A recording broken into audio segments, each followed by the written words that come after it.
29 अप्रैल board का पहला paper. आज है 24 अप्रैल। तो आपके पास है सिर्फ 4 दिन जो ये डिसाइड कर सकते हैं कि आप में कितना पोटेंशियल है। बोर्ड एग्जाम चूंकि अब रट्टा लगाने का सिर्फ काम नहीं रहा, आपने अपने कॉन्सेप्ट को क्लियर करना है। तो ये अब आप पे डिपेंड करता है कि आप इस 4 दिन में किस तरीके से स्टडी करते हो कि आप मैक्सिमम मार्क्स को ले सको, मैक्सिमम पोटेंशियल यूटिलाइज कर सको। देखिए स्टूडेंट, ये वो टाइम है जिसमें एवरेज स्टूडेंट्स कंप्लेन करते हैं और जो टॉप 1% स्टूडेंट होते हैं वो क्वाइटली खामोशी से मेहनत करते हैं। तो अब आपके हाथ में है कि आपने सिर्फ कंप्लेन करते रहना है या इस अपॉर्चुनिटी को उठा के अच्छे से इस्तेमाल करना है। कॉन्सेप्ट बेस्ड एग्जाम का फायदा ये होता है कि आपने अगर पूरा साल नहीं भी पढ़ा तो इस वक्त में आप अच्छे से समझकर रेलेवेंट चीजों को लिखते हुए अपने मार्क्स को सेव कर सकते हो। मैंने ऐसे स्टूडेंट्स को भी देखा है जो टेक्स्ट बुक को देखते भी नहीं है, जो कॉन्सेप्ट को समझते हैं और कॉन्सेप्ट को समझकर ही वो बहुत अच्छी परसेंटेज बना लेते हैं। तो अब तो बोर्ड एग्जाम आपको खुद ये मौका दे रहा है, तो आप इस मौके को अवील करो और बहुत अच्छे से प्रिपरेशन करो। अब सवाल ये बनता है कि इस 4 दिनों में हम क्या ही कर लेंगे। बहुत कुछ कर लेंगे, बस आपको पहले अपना माइंडसेट बनाना होगा। तो आज की इस वीडियो में मैं आपके साथ 4 डेज स्टडी प्लान शेयर करूंगी। अगर आपने अपने बोर्ड एग्जाम्स को शुरू होने से पहले ही अपने माइंड में ये प्लान बैठा लिया और क्लियर कर लिया, तो आप अपने हर पेपर से पहले बहुत अच्छे से प्रिपेयर रहोगे, बहुत अच्छे से कॉन्फिडेंटली अपने एग्जाम्स को अटेम्प्ट करके आओगे, गारंटीड है। सही है। बट ये 4 चीजें हैं जो आपने बहुत ज्यादा फोकस के साथ पूरी करनी है। एटलीस्ट इन 4 दिन तो ये लाजमन आपने फॉलो करना है, ताकि आपके आने वाले किसी भी बोर्ड एग्जाम से पहले आपको रिग्रेट ना हो, आप कंफ्यूज ना हो, आप वरीड ना हो। सही है। तो सबसे पहले अगर हम बात करें अपने 4 डेज प्लान के पहले स्ट्रेटेजी की, that is active study. Active study से क्या मुराद है? आपने अब तक जो कुछ भी पढ़ा है, रैंडमली जैसे भी पढ़ा है, वो तो वक्त निकल गया। अभी ये जो आपके पास टाइम रह गया है, इसमें आपने एक्टिवली स्टडी करना है।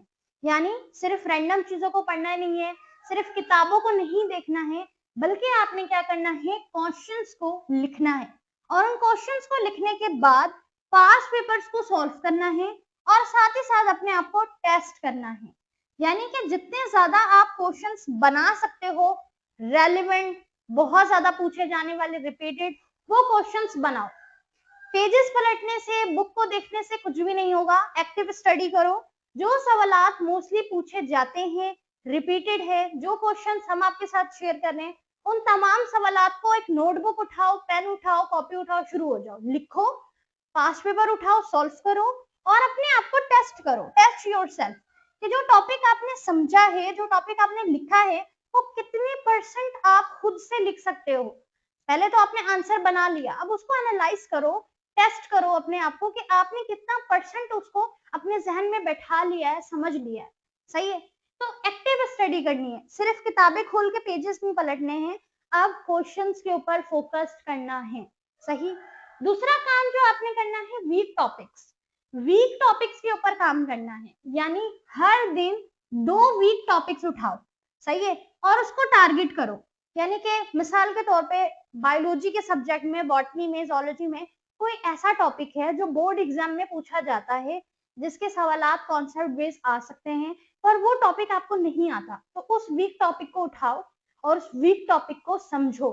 सही। इसी तरह फिजिक्स में अगर कोई टॉपिक है जो पूछा जाएगा पेपर में, आपको आइडिया है कि इससे सवाल आ सकता है, लेकिन वो टॉपिक आपको आता नहीं है, तो उसको छोड़ो मत, उस टॉपिक के कॉन्सेप्ट को समझने की कोशिश करो। इसी तरह केमिस्ट्री है, इसी तरह मैथ्स है, जो भी आपका सब्जेक्ट है, तो उसमें कोई टॉपिक है जो आपको पता है कि ये बोर्ड एग्जाम में आ सकता है, लेकिन ये टॉपिक आपको समझ नहीं आ रहा, तो छोड़ना नहीं है, उस टॉपिक पर आपने थोड़ा सा टाइम देना है।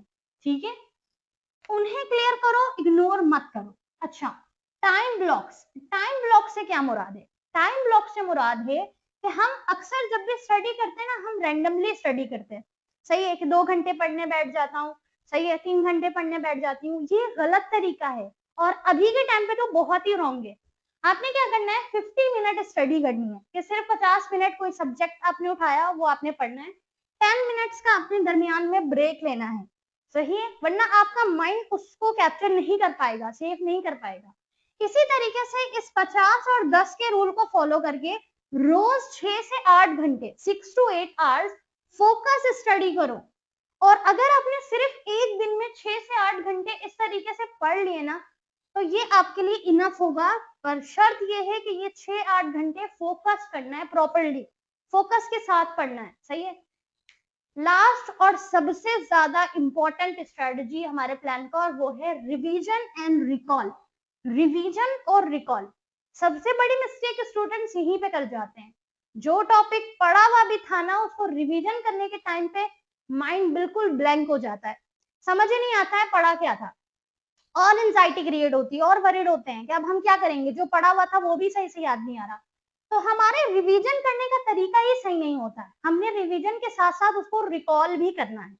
अब रिकॉल करने का क्या तरीका है, बुक को बंद करो और साथ में ही उस टॉपिक को लिखो। जैसे आपने एक टॉपिक पढ़ा, अब उस बुक को बंद कर लो, उस नोटबुक को, जो भी कॉपी आपने समझा है बंद करो, और उसके बाद एक पेपर उठाओ, ब्लैंक शीट उठाओ और उसमें लिखो उस टॉपिक को जो आपने पढ़ा है। मिसाल के तौर पे आपने जो है ना रेस्पिरेशन का टॉपिक पढ़ा है, ठीक है, फोटोसिंथेसिस का टॉपिक पढ़ा है, उसको बंद करो, पेपर उठाओ, उसमें लिखो, रेलेवेंट चीजें लिखो, ठीक है। ऑफ कोर्स मिस्टेक होगी, फिजिक्स में आपने कोई टॉपिक पढ़ा है, कोई न्यूमेरिकल पढ़ा, उसके कॉन्सेप्ट पढ़े, बंद करो, ब्लैंक शीट में लिखो। ऑफ कोर्स मिस्टेक होगी, उसी मिस्टेक को तो आइडेंटिफाई करना है, उसी मिस्टेक को आपने आइडेंटिफाई करना है कि मिस्टेक हो कहाँ रही है, सही है, ताकि अगर बोर्ड एग्जाम में वही टॉपिक आए, उसी टॉपिक से सवालात आए, तो आपको पता हो कि मैं इसमें क्या लिख सकता हूँ। इसी को कहते हैं रिवीजन के साथ साथ रिकॉल करना। तो ये 4 काम हैं जो तुमने अभी से करने हैं, ताकि तुम्हारा माइंड पहले से प्रिपेयर हो जाए, और जब भी कोई बोर्ड एग्जाम करीब आएगा, उस बोर्ड एग्जाम में 102 दिन का गैप होगा, तो उस गैप में आपने इसी चीज को फॉलो करना है। ट्रस्ट मी, ये आपके लिए इतनी इफेक्टिव होगी और आप अपने पेपर को बहुत आसानी से हल करके आओगे। मैं बार बार कह रही हूँ, कॉन्सेप्ट बेस्ड पेपर बहुत जबरदस्त मौका है आपके लिए, क्योंकि ये जो आपके साथ हुआ है कॉन्सेप्ट बेस्ड पेपर अचानक से हुआ है, कोई पहले आपको ना ही गाइडलाइन दी गई थी, ना ही कोई पेपर पैटर्न दिया गया था, ना पहले से बताया गया था, सिर्फ मीटिंग हुई और डायरेक्ट फिर लागू हो गया कि भाई कॉन्सेप्ट बेस्ड पेपर होगा। तो जाहिराना सी बात है, जब अचानक ऐसा कुछ होता है तो फिर रियायत भी दी जाती है। जब आपकी बोर्ड एग्जाम में चेकिंग होगी तो इंशाल्लाह आपको रियायत भी दी जाएगी, सही है, थोड़ी फ्लेक्सिबिलिटी रखी जाएगी, तो उस फ्लेक्सिबिलिटी का फायदा उठाओ ना। पेपर ब्लैंक देकर आने से आपके मसले हल नहीं होंगे। जब आपने अपना टॉपिक समझा होगा, एक्टिव रिकॉल किया होगा, रेलेवेंट चीजें लिखी होंगी, तो वहां पर बोर्ड एग्जाम में, एग्जामिनेशन हॉल में खाली नहीं बैठे रहोगे। आपको पता होगा मैंने लिखा था घर पे, ये मिस्टेक्स आई थी, मैंने उस मिस्टेक्स को आइडेंटिफाई किया था, चलो भाई अब उसको लिख लो। एटलीस्ट ये काम करोगे तो आपको नंबर मिलेंगे ना। तो ये 4 चीजें हैं, 4 दिन का प्लान है, इसको सही से प्रॉपर तरीके से फॉलो कर लो, ठीक है। सबसे पहले एक्टिव स्टडी करो, एक्टिव स्टडी, क्वेश्चंस लिखो, क्वेश्चन लिखने के बाद पास्ट पेपर सॉल्व करो, अपने आप को टेस्ट करो, कुछ सवाल क्वेश्चन से पास्ट पेपर से उठा के अपने आप को दो कि भाई इसका कॉन्सेप्ट मुझे सॉल्व करना है। जब भी स्टडी करो वीक टॉपिक पर टाइम दो, अगर वो वीक टॉपिक इंपॉर्टेंट है तो उसको इग्नोर मत करो, ब्रेक ले लेके काम करो, वरना आपका माइंड जो है ना वो सही से फिर कैप्चर नहीं करेगा, चीजों को सेफ नहीं रखेगा। उसको थोड़ा ब्रेक भी दो, 50 मिनट पढ़ा, 10 मिनट का ब्रेक लिया, इस तरह 6 से 8 घंटे फोकस्ड स्टडी करो। सिर्फ 6 से 8, 12-16 घंटे नहीं, 6 से 8 भी फोकस तरीके से पढ़ लिया ना, बाद में इंशाल्लाह रिग्रेट नहीं होगा। लास्ट में रिवीजन के साथ साथ रिकॉल करने की आदत अभी से बना लो, ठीक है। अब ये आपके ऊपर है कि आप क्या करते हो, या तो आप अभी से मेहनत शुरू करते हो या आप इसी तरह एक्सक्यूज देते रहते हो। मुझे कमेंट में जरूर बताइएगा कि अब आपके अंदर क्या वो मोटिवेशन पैदा हो गई है तैयारी के लिए, 1% जरूर लिखिएगा। इंशाल्लाह मिलते हैं नेक्स्ट वीडियो में। Best of luck, take care of yourself.